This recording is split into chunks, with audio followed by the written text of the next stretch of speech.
going on, guys? It's your boy Jay Custer Gray here from Anime Escape with another My Hero Academia review.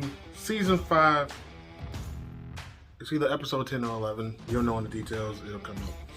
But, our Brawl. So, episode pretty much starts off with a review of what happened last episode. Deku's quirk going crazy. Shinzo uses his brainwashing capabilities to pretty much make Deku stop. Picks right back up where they were battling and whatnot. So it cuts to Aizawa, Vlad, and All Might, and Aizawa was like, he's gonna let them continue because they're still determined and everything like that. And then it really cuts back and forth between everything that's going on. So like it kind of cuts to, I know this is getting off topic, but I do love the like pan out frame of Mineta, Pinky, and like everyone battling in the background. I was like, that would be a dope ass screensaver if that was like anyone's favorite. Like if Mineta was anyone's favorite character or anything like that. Cause he's actually putting in work, which is shocking. Cause like based off what he's capable of, you wouldn't think he's like really capable of a lot, but he's actually putting in work. So it's showing, poltergeist, double impact being used, size manipulation and stuff being used. It's very, very deep. Like this episode is what like the episode I was like looking forward to. So they pretty much like try to jump Deku, Uraraka, all of them. And then I think Pinky was fighting Poltergeist mid-air. Like pretty much some of the stuff that Poltergeist was using mid-air, and the other girl that was resizing. So the double impact guy, he grabbed one thing and he just slung it at her. And this is the funny part of me. So Mineta like used his quirk, like the grapes, to like bounce himself around and like use the like, since it resists him and like bounces him off, it like bounces him, so he like angled everything so he could just like ricochet everywhere. So he blocked the attack that was happening to Pinky, and then like the only reason why he truly blocked it was because so he can get like pushed into her titties. So like she got mad, grabbed him, spun around, and turned it into like a combo, which was like hilarious because like, I'm pretty sure that was improvised. So like I think he said grape Pinky combo, something bound. That's all I remember. So he's like flying around everywhere. Everyone's confused. They're like, he's going way too fast because like it just keeps propelling him. And, everyone's watching in the crowd and stuff like that. They're like, man, this is really getting crazy. I wasn't expecting this teamwork to be this good, this, and this, even when they're outnumbered. I think. What was it? I think that's what it was. Some came flying at Uraraka. She blocked it. Come to find out, it was Phantom Thief, and he had used Poltergeist, and I think he was trying to bluff Deku into thinking. Sorry, this new chair. I gotta sit it where I can lean back. But he was trying to trick Deku into thinking he copied All for One. Even though he actually did, it wouldn't activate for him because All for One is a sentient core. So Uraraka was like, it's not gonna like, he's trying to bluff you, this. She used her, was it machine gun karate, whatever that was, and like took him down. Phantom Thief's done. So Deku went after Shinzo. And I guess like right before he left, he had asked her to use her powers on him so he could like focus on using his like, pretty much focus on, not freaking out his powers and whatnot. So he goes attack Shinzo. Shinzo like does Shinzo. So he's trying to talk Deku and gotta get him into damn, no, I don't have COVID. Pretty much trying to get him to respond about everything and all that, and it gets to the point where like Shinzo's like, he's not gonna say anything. So he uses the binding cloth that he learned to use from Razorhead to grab some pipes and bring them down on Deku. Gorgeous part. So Deku Like in his mind, he's like, you know, normally I would feel like pressure, this, that. You know, normally I would feel like some type of anxiety or, you know, unsureness or, you know, questioning. He's like, at this point, at this moment, I am calm. And then it flashes back to the other guy, and pretty much the original owner of Black Whip, and he was like, anger is good, but you don't have to like learn to calm yourself and things of that nature. And as the pipes come down, Deku uses Black Whip to catch them. And I'm like, bruh. I'm like, yo. So this man here is now a hybrid now, like Todoroki. Like, I mean, we already knew that in some way, shape, or form. If you read the manga, whatever you want to call it, you already know. Because if you're caught up, you're completely caught up like I am. But, yeah. So Shinzo's like, so you've been trying to play me this whole time. So it was like, so there was that outlash or that outburst the first time you did that? Was that fake or a ploy or a trap or anything like that?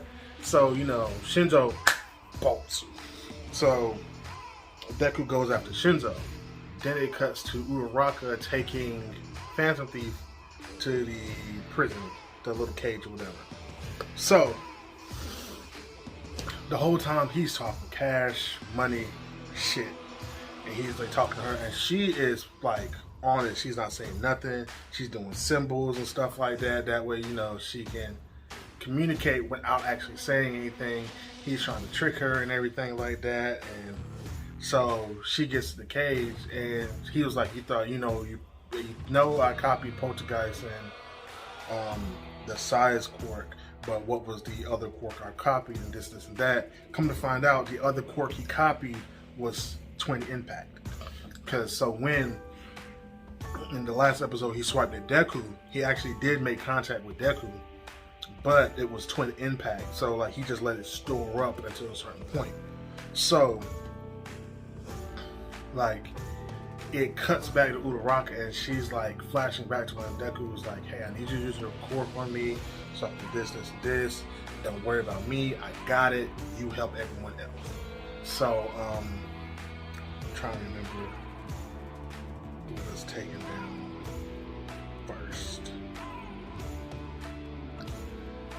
I think Emily was taken down first, because Uraraka came up on her and just, it's like the biggest ninja move ever. Like you see it everywhere. Like they come up and just like that chop, took down Emily. Boom. And then the size Ultimate girl, Mineta, had like some balls there. She just shoved her onto the wall and was like, "You're not moving." What did she do to the Twin Impact guy? I can't remember that. What did she do to the Twin Impact guy? I know it wasn't just a chop.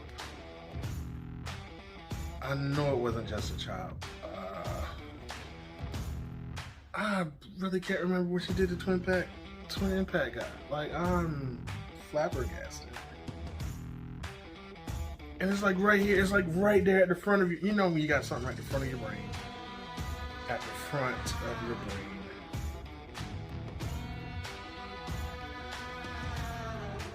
I really can't think, man. Like what was done. I think she just, okay. I think she just like judo chopped him too. I'm not 100% sure. But as she's taking everybody down,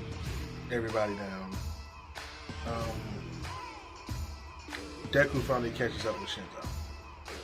And I tell you, this man's movement is now top tier.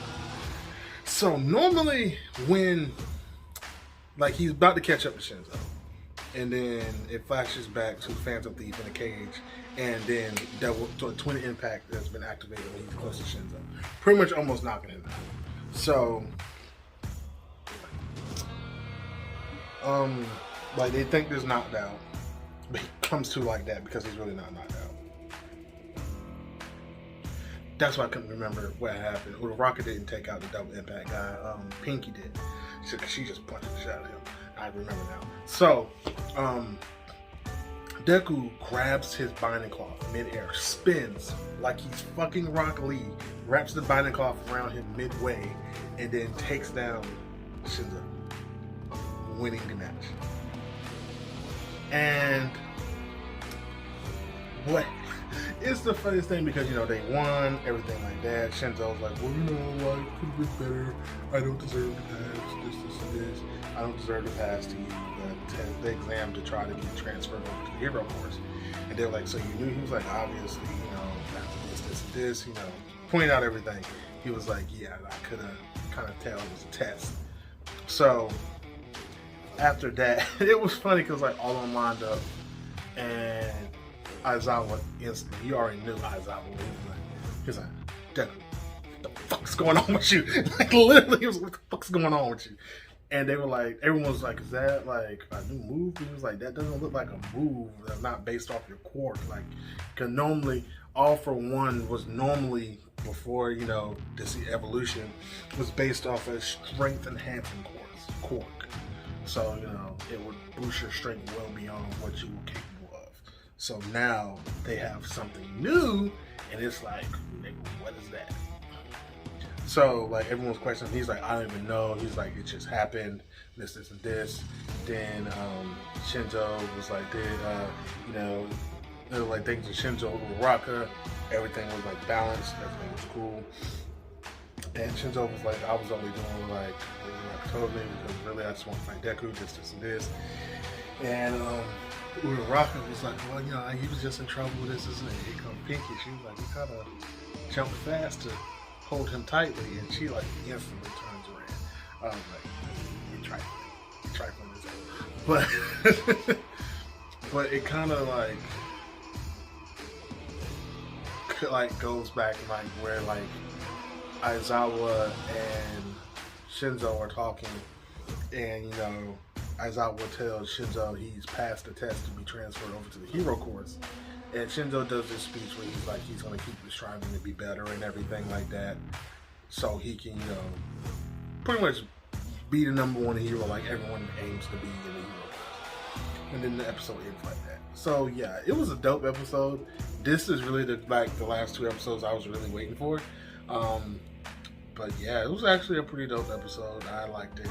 Yeah, man. Yeah. But there's nothing else. Stay true. Stay savage, people. Oh, come here. Let me tell you something.